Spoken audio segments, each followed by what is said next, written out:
And again.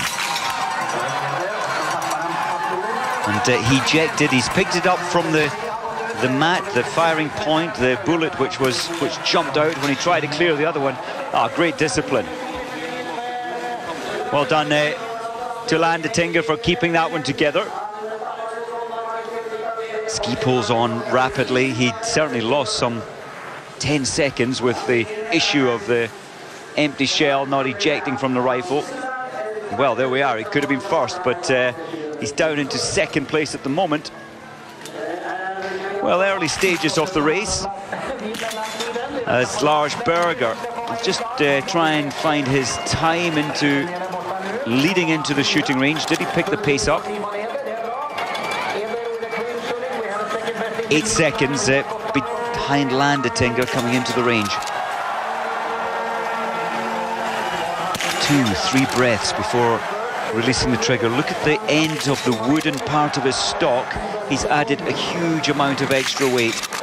He's strong enough to cope with carrying that weight, and it's keeping the rifle steady until the last shot. Anderson, the coach, just radioing down the track that an unfortunate miss there, low at 6 o'clock. Lars Berger turning left onto the penalty loop.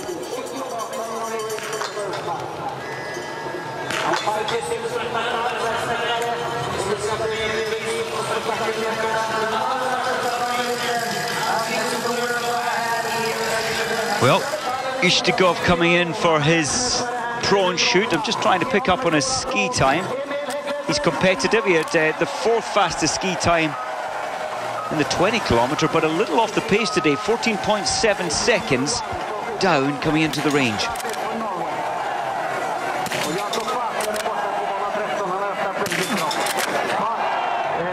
So far, so good. Another clear for Ustugov. A lot of Russians in the crowd there, so you can hear the volume just raising up as Jakob Fak has built such a strong position. Some wind from the left. You can see his bib blowing in the wind, and it's pushed that final shot over. That's a pity for Fak, the bronze medalist from the Olympic Games. Taking a long time to get the ski poles on, but he needs to try and pull some of that lost time from missing the shot. Has to try and pull some of that back. Tim Burke, for me, looking very, very comfortable and focused today. Just going into the lead. Well, of course, that's Lesser's time, I should say, that we were looking at, chasing Tim Burke. Well, here's the man of the moment, Martin Fourcade. And what a wonderful skier he is. He said he felt a little flat in the 20 kilometre. He has taken part in one World Cup cross-country race up in the north of Sweden last weekend. And prior to that, he took part in a Norwegian Cup race.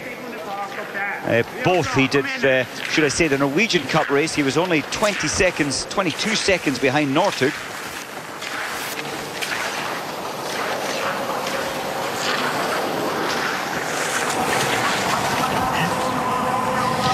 Carl-Johan Bergman in picture, taking it wide at the top of the descent. In fact, taking it wide and playing safe all the way down.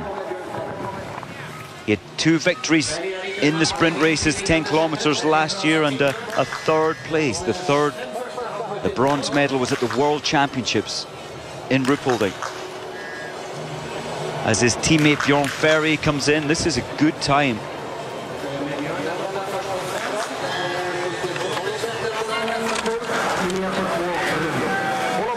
Now, will Bjorn Ferry go for the fast shoot option? Certainly builds his position carefully, making sure he gets the same placement every time. You can see the rifle trembling a little, the pulse, you do feel it through the rifle.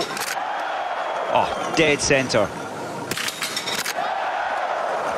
It's a little bit top right within the hit zone, a little right again. The wind is from the left, and that makes sense. And you see it was an edge, just on the edge. Jonsson will be happy, radioing down the track. It's good news for Sweden on the range.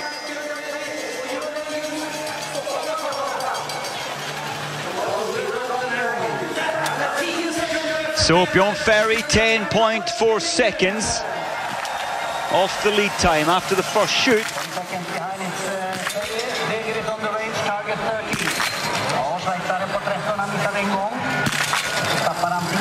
Benjamin Vega. Two penalties. He missed the first, he missed the fourth. It's the worst possible start. I certainly had him on my list for a potential top 10. It's not going to be easy now with missing two first time in. Needs to get all five in the standing.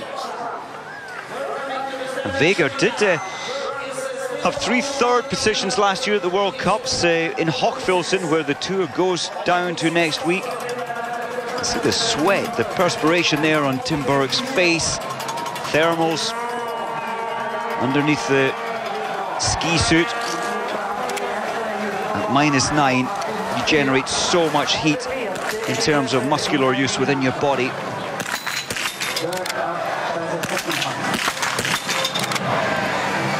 And the middle shot missed there for Tim Burke. What a pity. He took his time for his fourth, as we see Eric Lesser, and he snatched the last shot. What a pity for Tim Burke and the American team. He's off like a rocket now, realizing his errors. He now has to try and pick it up on the racetrack. Bergman, ranked 3rd last year in the sprint race, and won here last year. A lot of movement in the rifle between each shot, but steady there as he squeezes the trigger. Beautiful, absolutely beautiful. It's a good day for the Swedes. It's good on the range. He won last year. Can he possibly take this victory again? Couldn't wish for a better start, although maybe just 3-4 seconds off the pace. In fact, it's 6. Carl-Johan Bergman now needs to be aware, he will be told, that he should pick the pace up if he wants to try and take this victory. As Bjorn Dahlen comes in for his prone, Andreas Bernbacher's in for his stand. I'll try and keep you up to, well, there we are. The small picture will show us how Bjorn Dahlen is doing. Bjorn Dahlen's time into the shooting range. Never the fastest over the first 3.3, but he's very competitive. He's 11 seconds down. He's picked up his shooting pace this summer.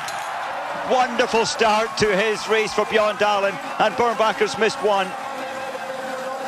Such a popular athlete, Bjorn Dahlen, and it's looking good so far. Could this be? No, it won't be. Just outside the lead time of Eric Lesser.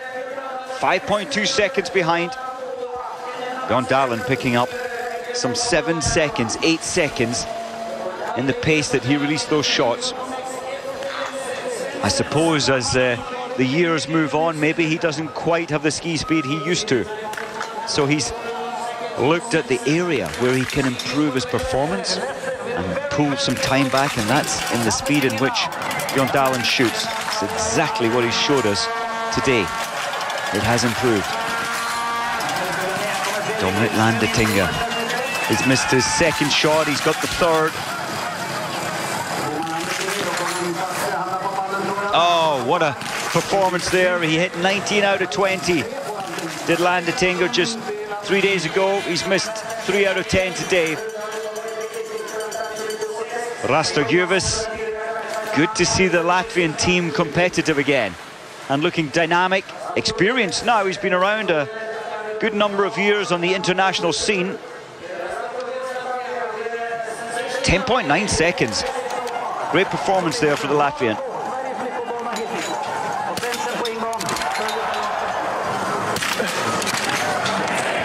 You just felt there was a snatch through the trigger, some tension felt for Lindström. He got the other 4. He's a man who's capable of winning as Lindström, but I think he's a little off his best form at the moment. Pfeiffer ranked 4th last year in the sprint competition. And this is why, look at his time. Skiing fast, shooting fast, exactly what you need.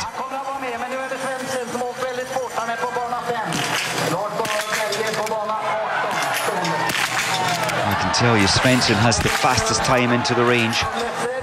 Martin Fourcade is 6 seconds behind him as he's coming into the range area. What a fantastic start for Emil Hegle Svensson. He knows that he's got the incredible biathlete Martin Fourcade just 1 minute behind him on the start list. And he's putting him under the pressure. Has to be surely going into first place at 3.2 seconds ahead of Eric Lesser. Ushtigov, he's missed his first of the day.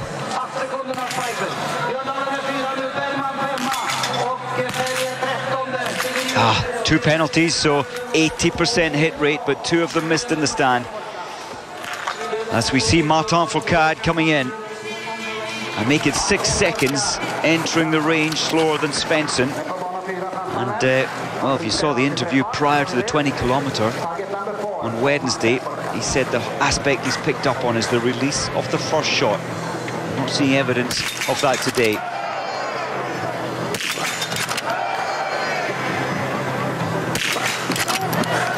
Oh, that was just low left. And again left. They were all just a little left. As Siegfried Matzette calls out to the backup. I don't think Fourcade can believe it. He's looking back, he's checking the scoreboard. I think you'll find he's some 50 seconds, maybe more, off the pace. Well, leading the way so far after the first shoot, it's Svensson.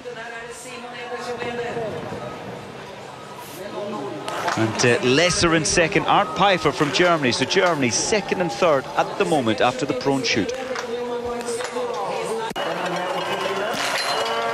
Well, welcome back. I can tell you, Friedrich Pinter has just been through from Austria, been through the first of his 2 shoots today as we pick up on Labe Lund. One of the extremely talented, the new crop of great Norwegians. Andersen there, fist in the air, just showing he is delighted with this performance. Interestingly, Björn Dahlen was saying that it's actually been enjoyable, a new lease almost, training alongside these incredibly talented new crop of biathletes that the Norwegians keep on churning out. Determination in the eyes of Björn Ferry. He knows for a podium he has to get all 5. His chances are slim now.